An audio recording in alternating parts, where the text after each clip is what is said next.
Assalamualaikum warahmatullahi wabarakatuh.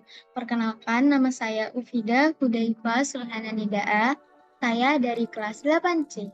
Dan hari ini saya akan membagikan sedikit resume materi Bahasa Indonesia bab 1 Kurikulum Merdeka, yaitu buku yang Bahasa Indonesia. Oke, kita langsung mulai ya. Di bab 1, kita akan belajar tentang menulis teks laporan hasil observasi. Oke, kita lanjut. Pengertian. Teks laporan hasil observasi itu apa sih?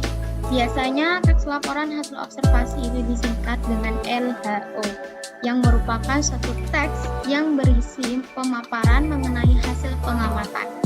Penyusunan teks ini harus dibuat dengan struktur yang jelas, agar dapat dipahami dengan baik karena pada dasarnya berisi tentang berbagai informasi yang bermanfaat untuk bidang pengetahuan.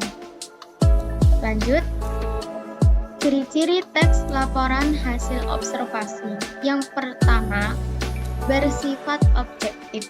Yang dimaksud dengan objektif yaitu tidak dipengaruhi pandangan penulis, opini penulis, kayak gitu. Itu nggak boleh. Jadi harus benar-benar sesuai dengan apa yang ada. Jadi yang kedua itu data yang ditulis faktual, yaitu sesuai kenyataan ketika observasi dilakukan, yaitu tidak melebih-lebihkan, tidak mengurangi-ngurangi, ya benar-benar fakta yang ada. Yang ketiga itu tidak menggunakan kata subjektif atau menunjukkan emosi seperti sangat atau apa ya, sangat. Kata sangat, sekali, luar biasa, kayak gitu, kira-kira kayak gitu. Yang keempat itu menjelaskan hal-hal yang berkaitan dengan objek secara terperinci.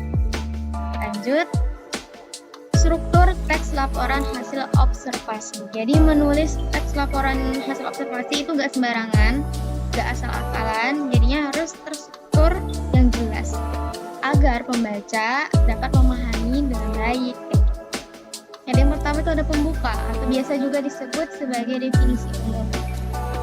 Biasanya di definisi umum itu tertulis informasi yang umum kayak sebagai pengertian, itu bisa kita masukkan ke dalam definisi umum. Kayak misal observasi kambing nih, kambing adalah bla bla bla bla, itu biasa dimasukkan ke dalam definisi umum. Lalu yang kedua itu ada isi atau disebut juga sebagai deskripsi bagian. Di isi ini kita biasanya menulis lebih detail ya lagi mengenai objeknya, kayak ciri-cirinya itu bisa kita masukkan ke dalam isi. Lalu yang ketiga itu ada penutup atau kesimpulan. Ini cuma tambahan informasi yang kita, misalnya ini cuma kayak optional buat penutup aja. Ini salah satu contoh yang saya ambil yang merupakan teks observasi ya. Jadi ini judul Komodo, yang biru ini merupakan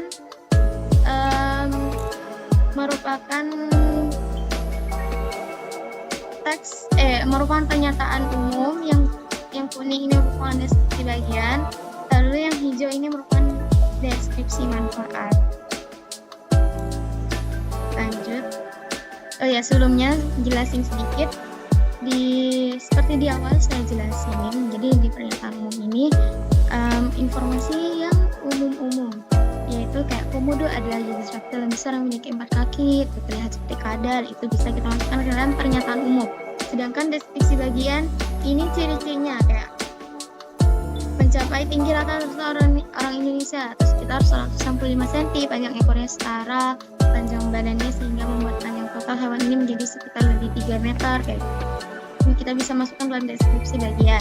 Lalu kalau deskripsi manfaat ini cuman tambahan-tambahan aja. Komodo boleh dibilang hewan menyeramkan yang namun memiliki sisi yang indah.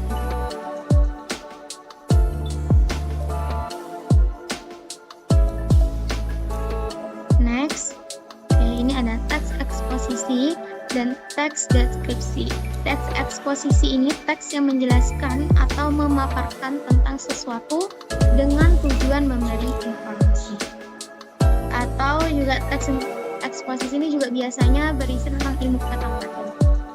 Kalau teks deskripsi ini adalah teks yang menggambarkan suatu objek secara terperinci atau mendetail sehingga tampak seolah-olah pembaca melihat, mendengar, dan merasakannya sendiri. Lanjut, tanda baca. Tanda baca ini juga merupakan salah satu komponen yang sangat penting dan biasanya sangat disepelekan ya, apalagi sekarang. Dan termasuk saya juga kadang suka menyepelekan. Tapi saya nggak boleh ya, nggak boleh. Jadi tanda baca adalah tanda-tanda yang digunakan di dalam bahasa tulis agar kalimat-kalimat yang kita tulis dapat dipahami orang persis seperti yang kita maksudkan. Jadi tanda baca yang pertama itu ada tanda titik, digunakan untuk mengakhiri sebuah kalimat. Tentu letaknya di akhir kalimat. Lalu yang kedua ada tanda koma, digunakan sebagai jeda pada sebuah kalimat. Tanda koma dipakai antara unsur-unsur dalam suatu perincian atau pembilang dalam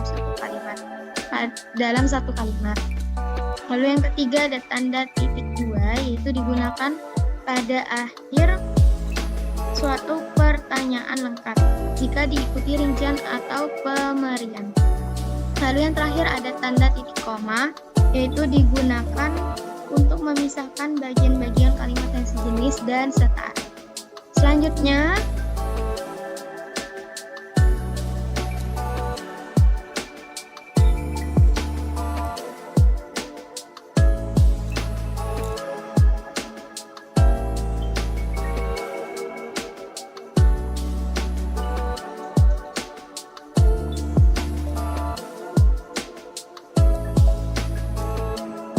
selanjutnya ada appendix. Ini informasi tambahan yang kalian harus tahu aja kayak gitu. Jadi yang pertama itu ada topik. Topik adalah ide besar yang ingin dibicarakan atau ditulis. Jadi topik ini biasanya digunakan sebelum kita membuat suatu teks laporan maupun apapun, terus kita dahulukan menentukan topik dulu ya. Terus yang kedua ada data. Data adalah catatan atau kumpulan fakta. Data ini juga contohnya kayak sewaktu kita melakukan observasi maupun terjun ke lokasi maupun secara digital, kita bisa mencatat data-data atau informasi-informasi yang penting yang bisa kita masukkan ke dalam teks laporan hasilnya observasi itu.